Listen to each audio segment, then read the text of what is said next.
The Namaqualand region in the Northern Cape, rugged, wild, then extreme in its beauty. The cold waters of the Atlantic hide exotic marine life and precious gems. Both form the backbone of livelihood for thousands living in this fragile economy.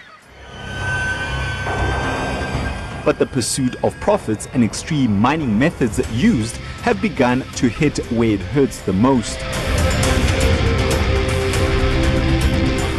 Two companies, West Coast Resources and Alex Corp, stand accused of forging ahead, building massive seawalls of rock, gravel and sand that will stretch hundreds of meters out to sea in the most lucrative diamond deposit areas.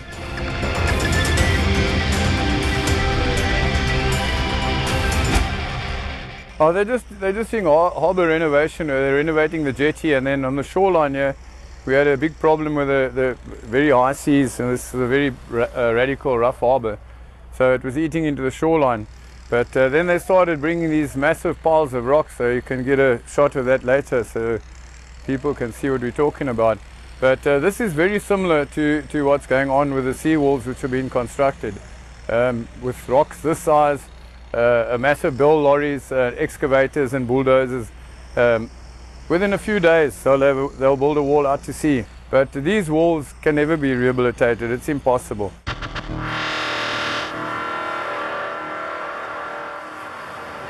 Worse, some of these seawalls are being built by West Coast Resources even before the environmental clearance has been given by the Department of Mineral Resources, a blatant case of illegality as per activists. They are building with sand, with gravel, with rocks, and then they are drying that area out and pumping that dirty water back into the sea, and then they actually mine that cofferdams. So that cofferdam started from last year already. Mind you, without authorization. They've already started with the dam, and I don't know what is the problem with the laws of South Africa.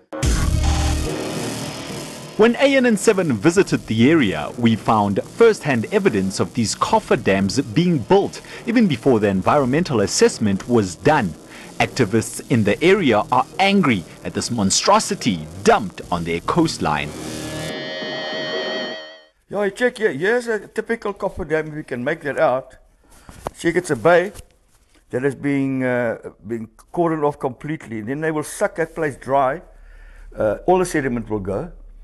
And no single piece of sea life will be left. Okay, so whether it ever restore itself is debatable. You know, with diamond diving, when we pumped an area out, I've gone back to those areas like 20 years later, and it has, in a certain degree, restored itself. There's some crayfish moved back in, but the fine gravel has been taken. That's where the life lies in. You check.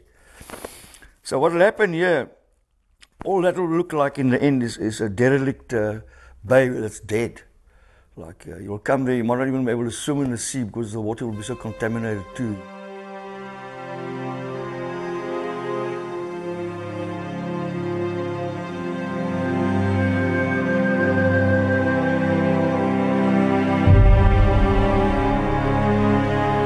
Bearing the brunt of these destructive mining activities are the locals, who are largely dependent on either diamond mining or fishing for their livelihoods.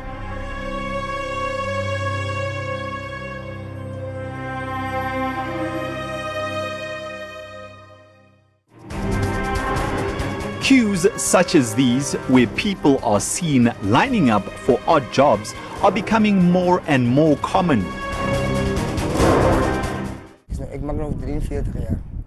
When my contract ended, I got my last salary and no compensation after. What are we going to do? As a previous mine worker, we could be employed again, but many are stranded and hopeless. Where am I going to work? The piece jobs are only giving us 90 rand per day.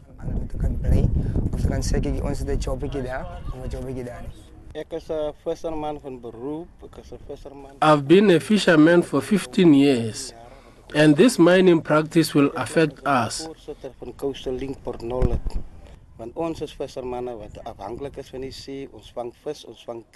Fish and crayfish will be scarce. Government is more focused on diamonds rather than the fishing aspect of the environment.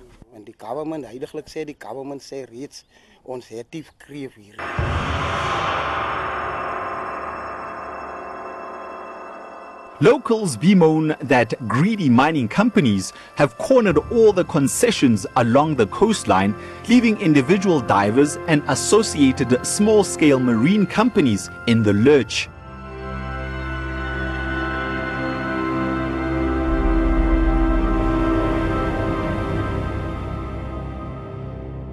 Well, in the early days, the concessions were all held by different companies and different groups of people. And that was the right way to do it, because then it provided a lot of employment, and if you couldn't get a contract with Alex Core, then you could work on other concessions. But unfortunately, all the concessions were slowly but surely bought up, and now we have one company which sits with a monopoly of the concessions, but doesn't want to work them. But obviously what has now come to light, the reason why they don't want to work them, because they've been waiting all along to buy Namaqualand mines so they can build the seawalls and destroy the environment. We struggle to get jobs at the sea and mining camps. Young people have no jobs. There is no form of employment at all. If Alesco or West Coast Resources continue with this mining practice, it will not help us at all. Overseas companies come here and take our diamonds and simply just leave. Daar's geen manier vir ons om op groot companies hier te kyk om te survive. West Coast Resources, now owned by a consortium of investors headed by one of South Africa's richest men, Christo Wiese, however, denies any wrongdoing. The only thing that they say is that a revised environmental impact assessment was filed during January 2016 with the DMR. The EIA process has complied with all the relevant regulations, including 2 rounds of public comment. But angry activists have a one-line rebuttal, that the environmental clearance process is illegal. They call it a systematic rape of the region's very fragile coastline. When it comes to the fight between the needy and the greedy, the needy is always at the bottom of the whole chain.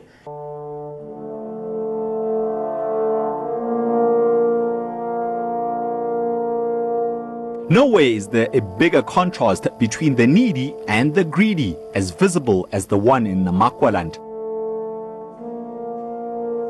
On the one hand, there are the big mining giants, West Coast Resources, but on the other hand is the growing jobless and poverty in surrounding townships, and of course the bitterly ravaged coastline.